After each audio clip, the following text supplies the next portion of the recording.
Destination mark. Hey guys, how's it going? Marcel here, and I think I need to watch more Reignited Trilogy analysis videos because I'm not sure if anyone's mentioned this before. So I was rewatching Tealgamaster's pause menu footage, and shout out to him for letting me use the footage in this video. And I realized, well, first off, it still looks really cool. It seems like it's very basic this time around, so I'm thinking they could possibly unify this look across all three games, maybe. If that's the case, since 2's theme seems to be blue for some reason, the color theme, I'm wondering if Spyro 1's pause menu will be yellow, and I'm thinking for Spyro 3, the color theme might be green, just to be a subtle nod to Sparks. So, that was just something I had noticed with 2 and with 1, so we haven't seen 3 yet, it might be green. But the pause menu, I don't want to talk about how it looks, I want to talk about what's in it. So let's do that. So first up is the map, and I always forget if it was in the original third game or not, because I know for a fact it's in the second game, and I know for a fact it's on the first game. But here, we've got the option to turn it on or off, in Spyro 2 anyway, and that's cool. So we haven't seen what it looks like in Reignited yet, but I'm wondering if they're going to keep it the same like color theme and the way it looks in the original games, or if they're going to kind of redo it or something. So I'm not sure, but the fact that it's there is cool, and I'm wondering also if they're going to unify it across all three games. That might very well be a thing.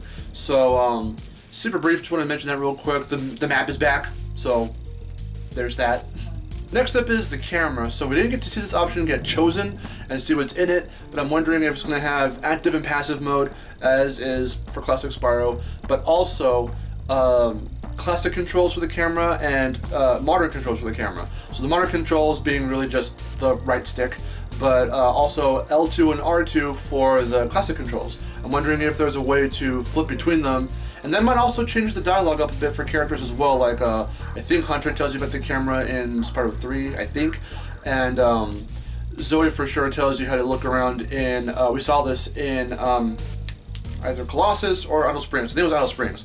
So there's that. Now, of course, in Spyro 2, for Reignited, she does say use the right stick, whereas in the original it was use L2, R2. So I'm wondering if by changing this option, if it's in fact an option to change between, you know, to flip. If it's not just a function where they don't tell you you can use the shoulder buttons, but it's there for the vets, they might just not have put that dialogue in at all, like alternate dialogue for the classic controls. Otherwise, if it's an option to choose between one or the other, they might have that. So, yeah, quick mention, but worth mentioning. But the biggest thing I want to talk about, what prompted this video, is the fact that it doesn't say quit level, it says quit game. So that was something that I mentioned quite some time ago. When people recount Spyro 1, the classic one, they say that it was pretty easy. And that's mostly due to the fact that you can just exit the level when you've gotten what you need to get, or whatever the case is, and you still get to keep everything. So that was something that I was hoping that Twisted Ball would take into consideration. And now there's also an autosave feature, so every time you get hit by Zoe or you save a dragon and you get checkpointed, in the corner you've got a little running Spyro, and that's the animation for, that's a little icon for the autosave. It reminded me a lot of how Crash has the crate for the autosave, and it autosaves every time you hit a checkpoint in a level. Why it would checkpoint you, or why it would autosave for you mid-level, was always strange to me, because it's not like Crash doesn't work like Spyro, where you could just collect like 20 out of 50 crates in a level, it autosaves, and then you can turn the game off and come back and those crates are saved.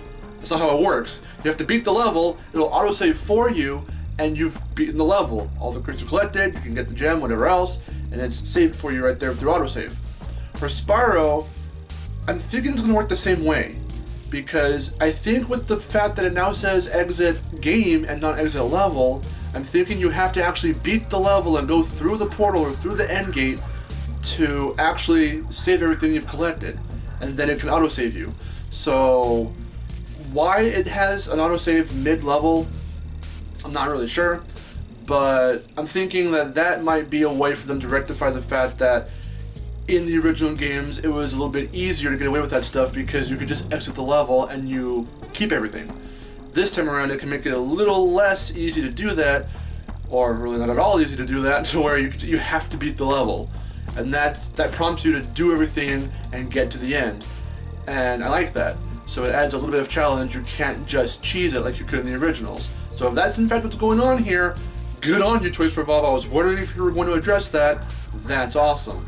So, that was the main thing I wanted to talk about right there, but the map and the camera was also worth mentioning. What do you guys think of all this? What do you think of the menu aesthetically? I know it's not the guidebook or whatever, and that might be, now that I'm thinking about it at the end of the video, that might be a placeholder pause menu. Because people, I'm surprised I haven't heard the complaints yet, and don't do it down below, that there's no guidebook pause menu. Or I'm wondering if in that case, if there's going to be an Atlas menu for Spyro 3. So we don't know yet, but if they go with this route with the simplistic Spyro 1-esque look for 2 and 3 with the pause menu, I'm wondering if they're going to do that color thing I was saying in the beginning. Besides that, what do you think of my thoughts and my little theories here of how it's going to work with collecting stuff and keeping it collected and the autosave? What do you think? Let me know in the comments down below. I'm Marcelo. I'll see you guys later. Take care.